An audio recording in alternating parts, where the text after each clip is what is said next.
I want to welcome everyone to VPS QI Basics. I'm Cheryl Hulbert, the Director of Clinical Resources, and I'm the manager of the Clinical Resource team, and I'm going to be leading today's training. Our objectives for today's training are to be able to define quality improvement, gain an understanding of common QI terms and tools, and be able to identify resources at your hospital, and start thinking about how you could get a QI project started at your hospital. It really is a basic overview of quality improvement. First, we need to know what QI is. The Centers for Medicare and Medicaid Services define it as the framework used to systematically improve care. It's a method to standardize processes and ensure structure to reduce variation, achieve predictable outcome results, and improve your outcomes. Some key points to remember are that QI is easily adaptable and it can be rapidly adopted, and it strives to reduce variation. You also need to know that there are some key differences between quality improvement and research. With QI, you're looking to achieve sustained improvement. You want to gather just enough data in order to achieve the desired improvement. You should focus on and collect data on 1 to 2 variables. You're going to perform rapid sequential tests and change your hypothesis as learning takes place. You'll most likely make no effort to control your bias, and you'll need to regularly assess your data with run or control charts. With research, you're looking for proof of effectiveness. You want to gather enough data to authoritatively study for effect and control for all known variables. You usually perform one large test with a fixed hypothesis and control the bias as much as possible. You should perform pre and post assessments. There are some key quality improvement terms that you need to become familiar with. And the first one is aim, and that's exactly what it says it is. What are you aiming for? What is your desired result? How good do you want to be? And when do you want to achieve this, and for whom is it applicable for? Next is the PDSA cycle, or the Plan, Do, Study, Act cycle. This is the tool you're going to use to make your small test of change. Key changes are the changes you plan to implement that you hope will lead you to meet your aim. Measures are the specific data items that you're going to use to determine if your key changes have been effective. A run chart is a graph that you'll use to track your measures over time. Once you've achieved your aim and your QI project has been successful, you're going to want to spread what you have learned. You could do this with other ICUs, your hospital system, or even other hospitals and systems. A test is a small trial of a key change, and this is done as part of your PDSA cycle. There are also a few statistical terms that you need to be familiar with. You're going to need these when you go to analyze your data on your measures and create graphs depicting your data. The mean is the sum of the data points you are observing and dividing it by the total number of data points. The median is the data point in the middle of your data set when the data is ordered in increasing order. The mode is the most frequently occurring data point in our data set. The quartile is the division of your data points into 4 defined intervals based on the values and how they compare to your entire data set. The interquartile range measures the spread of the middle half of your data. And standard deviation measures how spread out your data is in relation to your mean. If the standard deviation is low, it means that your data is very close to the mean value. And if it's high, your data is more spread out away from your mean. So here's a graph depicting your mean, median, and mode in both a symmetrical and asymmetrical distributions. If the mean is less than the median in continuous variables, then the distribution is going to be skewed to the left. If the mean is greater than the median in continuous variables, then your distribution is going to be skewed to the right. Every system is perfectly designed to get the result it gets. Most of the problems in healthcare are not due to mistakes by the uninformed or lazy people, but can be traced to problems within the systems in which they have to work. To change the statistics, you have to error-proof your systems. With basic skills in quality improvement and a lot of will to enact a change, you can make a dent in the statistic. You can lead your peers to better outcomes by the actions you take in every organization in which you practice. Now we're going to look at the model of improvement as represented in a Venn diagram. The model represents that you need to have elements from all three areas in order to achieve QI. First, you must have the desire to make things better. You must develop ideas that will contribute to improvement, and you must have the capacity and capability to do the work.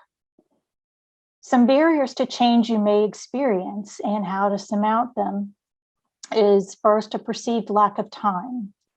And you need to work on changing the culture to incorporate quality improvement into your everyday life and work. You may have a lack of autonomy of healthcare workers. And so you need to work on changing your culture to reflect that QI is everyone's responsibility. The "we've always done it that way" mentality. You have to work to break the cycle of programmed behavior or behaviors that result from current processes within a system. Limited focus or tunnel vision. You'll have to work to lead your peers to see the bigger picture. Real or perceived limit on resources. Evaluate what resources you do have and leverage those. Accumulation of policies, procedures, and regulations. You may need to have a discussion with your senior leadership about your QI project, and if some of the key changes in the project challenge those established practices and policies. You need to think about who and what you need to make your project successful. You need to develop the team that is going to run the QI project. A successful project uses team members from varying disciplines and backgrounds like physicians, nurses, respiratory therapists, or administrative assistants. This enables the team to see your problems from very different angles. And it's a good idea to discuss with management the project you would like to work on. Getting management buy-in may help the facilitation of time and other resources you're going to need for your project. You may also need to get buy-in from executive leadership, other stakeholders, which could even be patients or their families, or staff from other units or departments, depending on what your aim is. Are you going to focus the QI project in your own unit, or are you going to need to collaborate with other units and departments? Some hospitals have unit or system-based quality councils or departments that could serve as a jumping-off point or resource for you. Are you going to need to collect the data on measures for your key changes? Will you be able to obtain data from VPS, the electronic medical record, direct observation, or other resources? You'll need a method of recording and tracking the data, and then you'll need to have the method to analyze and report on the data. Is your team going to be able to analyze the data themselves, or will you need to outsource to other business intelligence departments or other departments within your hospital that has statisticians?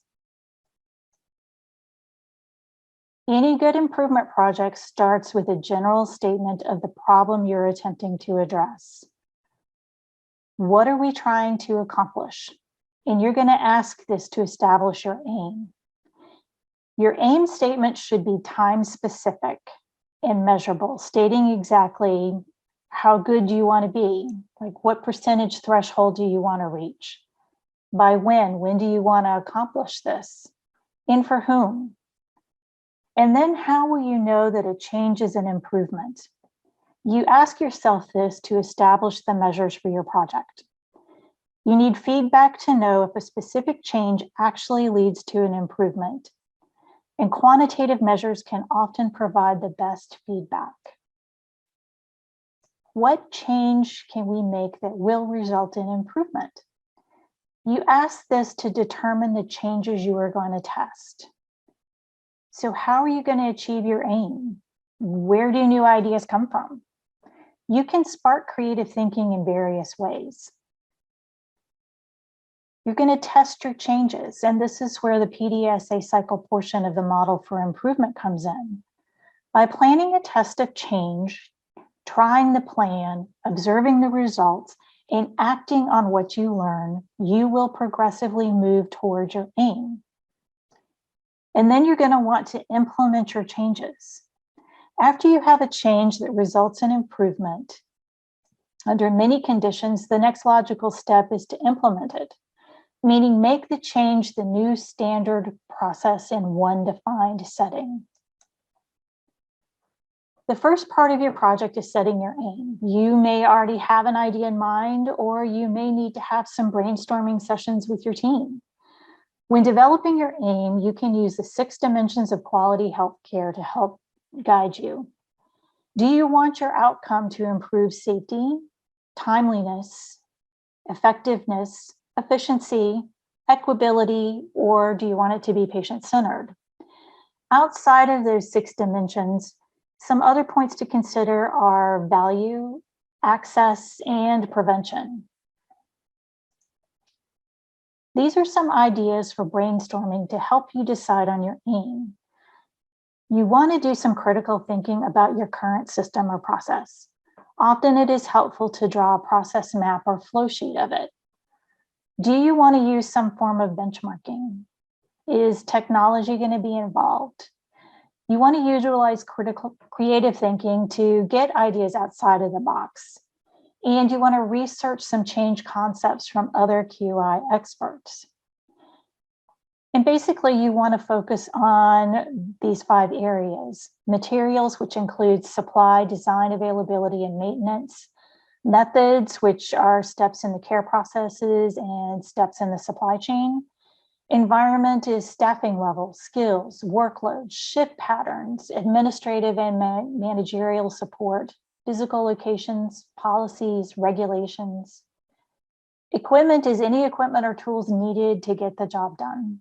And people, staff knowledge, skills training, competence, patient behavior, and supervision. So a cause and effect diagram is a useful tool when brainstorming. It's an organizational tool that helps teams explore and display the many causes contributing to a certain effect or outcome. It graphically displays the relationship of the cause to the effect and to each other, helping teams identify areas for improvement. The cause and effect diagram is also known as the Ishikawa diagram for its creator, or a fishbone diagram for its resemblance to the bones of a fish. And this is where your 5 groups for change come in. You're going to list each one of those on one of the big bones of the diagram. So you have your environment, equipment, methods, and materials, and people. And then you're going to list and group causes under those 5 categories. At the head of the fish is the problem that you're trying to solve. And all the little bones are the issues or problems that you've identified that could lead to the cause of your problem. This is where you're going to start thinking about what measures you're going to select for your project. So, deciding on the measures for your project, there are 3 basic types of measures you may want to collect data on. The first is outcome measures, and they tell you how the system is performing. What is the ultimate result? Where are we ultimately trying to go? And you really only want to look at 1 to 2 outcome measures per project, such as a count or % of rate of hospital-acquired infections. Process measures tell you the parts or the steps in the system are performing as planned to affect the outcome measure. So are we doing the right things to get there? And you'd want to look at maybe 3 to 5 process measures, such as monitoring the % of time staff wash their hands before patient encounters. There'll be more possible process measures than there will be outcome measures in your project. And lastly are the balancing measures, which are often not directly related to the aim, but they assess whether the changes are designed to improve one part of your system or introducing problems elsewhere, like side effects. You know, Are the changes you've implemented into introducing problems? And you'll probably want to look at 1 to 2 balancing measures for your project, such as the cost of materials, any side effects. And balancing measures are not as important in your project as the outcome and the process measures. So you've developed your aim, you've decided what measures you're going to collect, and now you need to put the whole picture together by creating a driver diagram of your project. So a driver diagram is a visual display of the team's theory of what drives or contributes to the achievement of the project aim. This clear picture of a team's shared view is a useful tool for communicating to a range of stakeholders where a team is testing and working. A driver diagram shows the relationship between the overall aim of the project, the primary drivers, sometimes called the key drivers, that contribute directly to achieving the aim. It also includes the secondary drivers that are components of the primary drivers and specific change ideas to test for each of the secondary drivers. So yeah, you have your QI project plan in place, and now you need to decide how the project measures are going to be collected. So who is going to be responsible for collecting your data? Is it going to be the nurse on duty or anyone who interacts with the patient? How often are you going to collect this data? Hourly, daily, weekly, monthly? And what are your data sources? Is it going to be VPS, your EMR, direct observation? You need to be specific. What is to be included or excluded? Are you only going to look at patients under 18, only patients with trachs, only patients with RSV? And how is this data going to be collected? Is it going to be manually? Are you going to pull it from a log or from some other automated system? So you're now ready to start your QI project and put your key changes in action. So you're going to do this by utilizing small tests of change using your PDSA cycle, which remember is your plan, do, study, act cycle. So first you're going to plan your test, including a plan for collecting the data. And you're going to state the question that you want to answer and make a prediction about what you think will happen. And you're going to develop a plan to test the change. It's your who, what, when, and where. And identify the data that you need to collect. The next is the do. So you're going to run a test on a small scale, simple, one small change in a very short time frame. So you're going to carry out the test. You're going to document any problems and unexpected observations, and you're going to collect and begin to analyze your data. Then you're going to study. You're going to analyze your results and compare them to your predictions. And you're going to complete as a team, if possible, your analysis of the data. And you're going to compare that data to your prediction and summarize and reflect on what you learned. Then you're going to act. Based on what you learned from the test, plan for your next step. So you're either going to adapt, you're going to make modifications and run another test. If that one didn't go quite as you planned. You're going to adopt, which is testing that change on a larger scale. Remember, you did a very small test of change in a very short amount of time. Maybe you only did it on 1 to 5 patients. Next, maybe you want to try it on 10 to 20. Or you're going to abandon this test. You're not going to do another test on this change idea because it was a really bad idea. And then you're going to prepare a plan for your next PDSA cycle. Remember, you just keep doing PDSA cycles through your project to keep testing your changes. Oops. So start small. Try one test of change on a small population. Using a single test allows you to know if that one change is making a difference. If you do more than one, it's going to be difficult to tell which change you made actually made a difference in your project. If a change isn't working, adjust it. It's not a weakness of the study or your design, it's an essential element of it. Accept that various types of bias can exist in the data, but rather than attempt to eliminate that bias by controlling it, Just try to keep it consistent. Testing for improvement doesn't take place in controlled conditions. Typically, it happens in real work settings, and this isn't a problem. It's an essential source of learning about how to make the change work reliably for every patient, every time, in every setting. And whenever possible, oops, I lost my page. And whenever possible, develop measures from data that someone is already collecting. This will make your project a whole lot simpler without compromising on your quality. When it's necessary to develop new measures, try to make the data relatively easy to obtain. So you've started collecting data on your project measures, and now you need to visually represent your data in a manner that you and others can easily understand. Run charts are a simple and effective way to determine whether the changes you're making are leading to improvement. These are basic ingredients of a run chart. You've got your x-axis for plotting time, your y-axis for plotting the variable that you're measuring. You have a goal line indicating the result that you're working toward. Your median, once you have at least 10 data points, you can calculate the median and add it to your run chart. Annotations show when the team made specific process changes or noteworthy events. And baseline is data collected before the improvement effort so that you know how you're doing before you begin testing your changes. Another way to visually represent your data is by a control chart, also called a Shewhart chart or a statistical process control chart. It's a graph used to study how a process changes over time. Data are plotted in time order. A control chart always has a central line for the average, an upper line for the upper control limit, and a lower line for the lower control limit.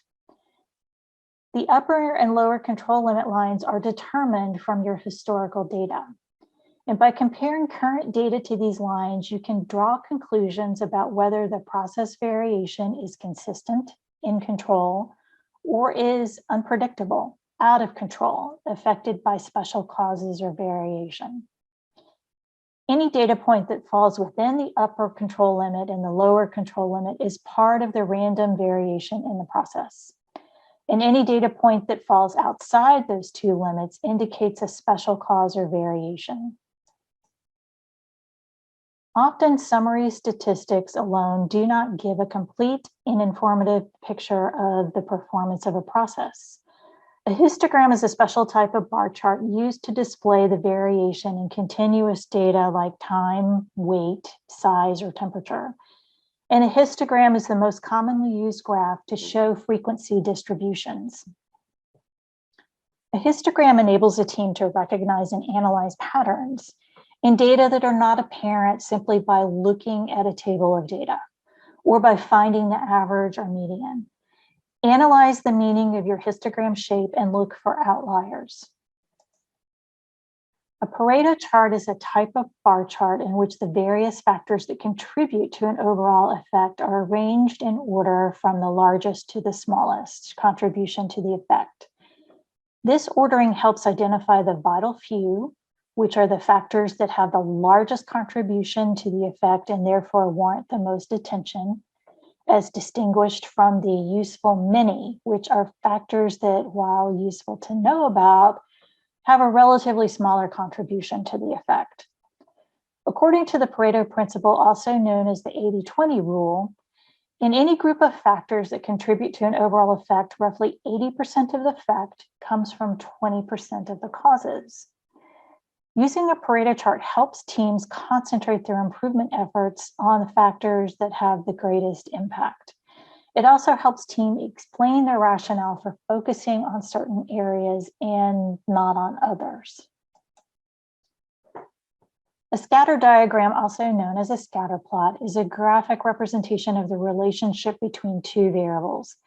Teams use scatter diagrams to help them identify cause and effect relationship between two variables. For example, after brainstorming multiple causes and effects using a fishbone diagram, your team might use a scatter diagram to determine whether a particular cause and effect are related. A scatter diagram graphs one variable on the x-axis and the other variable on the y-axis. If the two variables are related, the data points will fall along a diagonal line or curve. That is, values for variable x will be associated with values for variable y. This could show either a positive correlation, the values for both variables increase or decrease, or a negative correlation, the values for one variable increase while those for the other variable decrease. It's important to note that a scatter diagram shows a correlation between two variables and it does not prove a causation. Your QI project is now complete and you've identified key changes that have led to improvement. So you want to share your findings and incorporate it into a new workflow. You need to find a way to make the new changes stick in the minds of your staff, and this is called hardwiring your change. Hardwiring is what we call the steps we take to prevent us from slipping back into the comfortable position after we identify a better way of doing something. Some key points to remember. You need to keep clear documentation on how to perform the new process. You must provide training on the process and any new skills that are required, whether it's hands-on, video, or written. Do your job descriptions, policies, procedures, and other forms need to be updated to reflect your new changes. You need to ensure that you have identified a way to obtain any supplies or equipment necessary. Identify who's going to take ownership for maintenance of your new process. And having buy-in from leadership and other stakeholders can remove any barriers that might allow your staff to fall back into their old habits. VPS can help you in your quality improvement project by providing comparative aggregated data upon request. This is useful if your project is going to incorporate benchmarking. This data set does not include patient or site level data and is intended for your internal use only. You do not need to go through the VPS Research Committee or complete the custom data analysis request form. Your data is always available for download via the VPS My Queries tool. You can download all the data that you've entered into VPS, or you can use the My Queries tool to select specific data fields that you want to focus on. The VPS Clinical Resource Team is available to support your team with any data request that you cannot perform yourself via My Queries. And you can reach us at helpdesk@myvps.org. Oops. So this training session today serves as a foundation for coming QI development in VPS. Our Nutrition Collaborative is preparing to start, and quality improvement workshops are in the planning stages. We're looking into enhancing our annual report call with a focus on quality improvement and incorporating more control charts into the reports. We encourage you to go back to your units and identify any issues you may be having and start to brainstorm how you could develop it into a QI project. We're here to support you in your QI initiatives. Be on the lookout for news announcements about the launch of the workshops and collaboratives. We want to give credit to IHI.org, the Institute for Healthcare Improvement, who's an invaluable resource for education and tools to get you started in quality improvement. We've covered a whole lot of ground today, and I hope you've gained an understanding of the steps involved in launching a quality improvement project at your site. Are there any questions that I can answer for you today? Okay, Gerardo is asking, how do you measure the success of a quality improvement initiative? That goes back to where you have set your aim. So you have the problem that you want to solve and you're collecting data on your measures. And usually you want to set a goal for your project. Like if you want to reduce BSIs by 20%, you want to get them to let's just less than 1 as a ratio. So you set your goal line looking at this run chart right here. This is what you want to meet. So you can see your data points for your baseline before are much higher than your goal. And they have annotated their run chart with the changes that they have made. And so over time, you can see that for the most part that they have improved and decreased their BSI to be below the rate that they set for their goal. So that is one way that you can measure success in your quality initiative. All right, can you tell us more about the nutrition initiative that is coming up? So we have a bunch of sites that have been collecting data for over a year on the nutrition section in the application. We have started to look at that data and identify those better performers, and we're trying to get our benchmarks set up. And so those units that are entering data for that nutrition collaborative will be participating in this nutrition collaborative. Is there a form to request for the comparative aggregate data, or do we just email the help desk? You can email the help desk. Please be very specific in your request for the time frame and exactly what data points that you want to look at, and we can help you with that. How do you prevent people from going back to the old ways? Oh, that's a good question. It's hard because the old ways are easy and that's what they've always done. As you go through your project and when you've identified those changes that have made an improvement to reduce patient care, you want to be sure, like we said, to document it. You want to display it around your unit, put up newsletters, put up posters, say why this is good, show your data, show what you've done through the project that has, led to this improvement in your unit. You are probably going to want to do some monitoring afterwards. You may want to do monitoring daily or weekly to see if people are in compliance with the new ways. How long does one PDSA cycle last? That can vary. It's again, you want it to be a short, small test of change, particularly for your first one. You want to make a short trial run. Quality improvement projects don't last a very long time. You want to try to implement it quickly.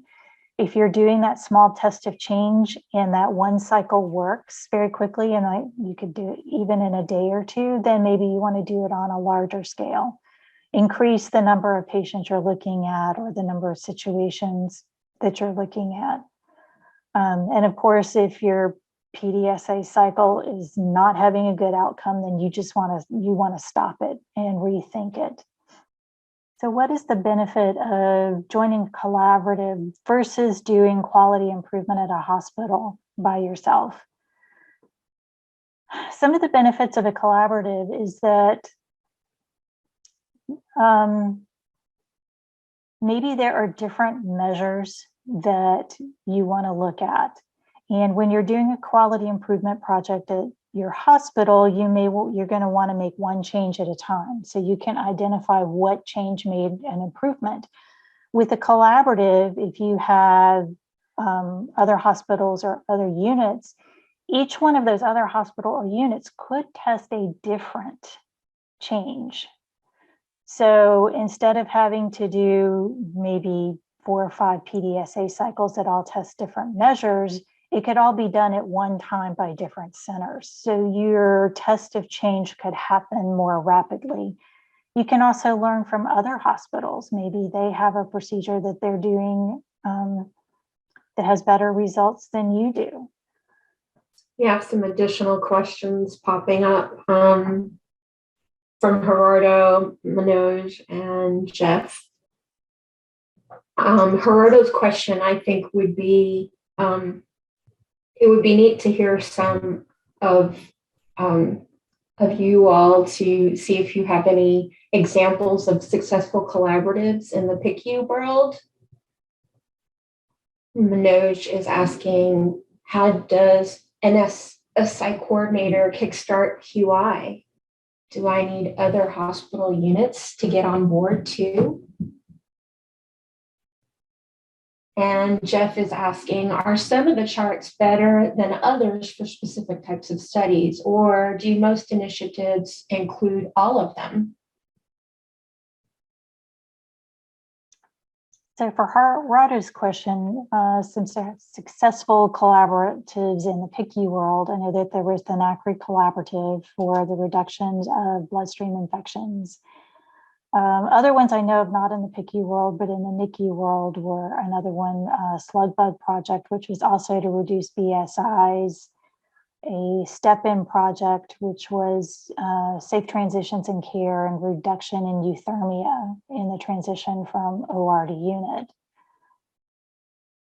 How, as a site coordinator, do you kick off QI? It all starts with an idea. If you start to feel like maybe something's off in the data, you start seeing a trend in your data, you feel something is wrong, then you can start to brainstorm. You can use your fishbone diagram.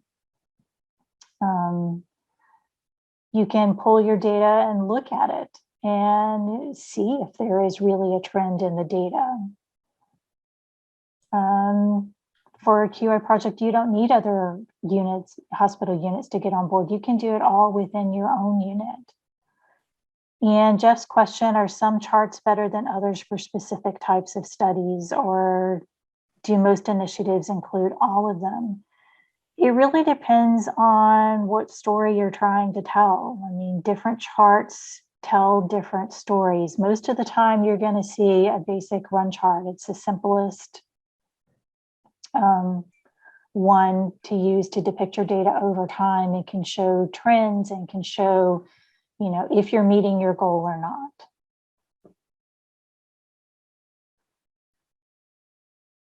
Stephanie says she spends all her time abstracting approximately 300 cases per quarter, as well as abstracting for another registry. How does one find time to do a QI project? It's a good question.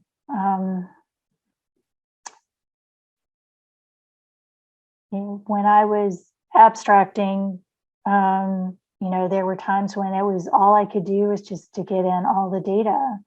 But there were other times when our system was, we had fewer admissions and I had a little more time to work on projects, and I would incorporate it then. If you see something, you don't have to do it yourself. You can enlist the help of other people in the PICU. You're like, hey, I'm seeing this in the data. It looks like there may be something going on here. Can we check that out? Or maybe your PICU has a quality team in it, or a clinical practice team that you can take your suggestion to and let them run with it. That's actually how the step-in program happened. The OR, the problem with temperature, it was because there was a noticeable change or difference in temperatures coming back from the OR. And that's how that got started. It was just, a data instructor who said, hey, I'm noticing that these patients are coming back cold. And from there grew the step-in project. Yep. You entering the data, have the pulse on the data, you know what's going in. And so you know what feels normal for you. And when you start seeing a trend that maybe something is off, you're the one who has that big picture of the ICU in your hands by looking at all the data. So you're seeing that PICU in a way that nobody else is. Well, thank you everyone for attending today. Keep an eye out for news on the collaboratives and news on the QI workshops and more QI learning sessions coming throughout the year. So have a great rest of your day.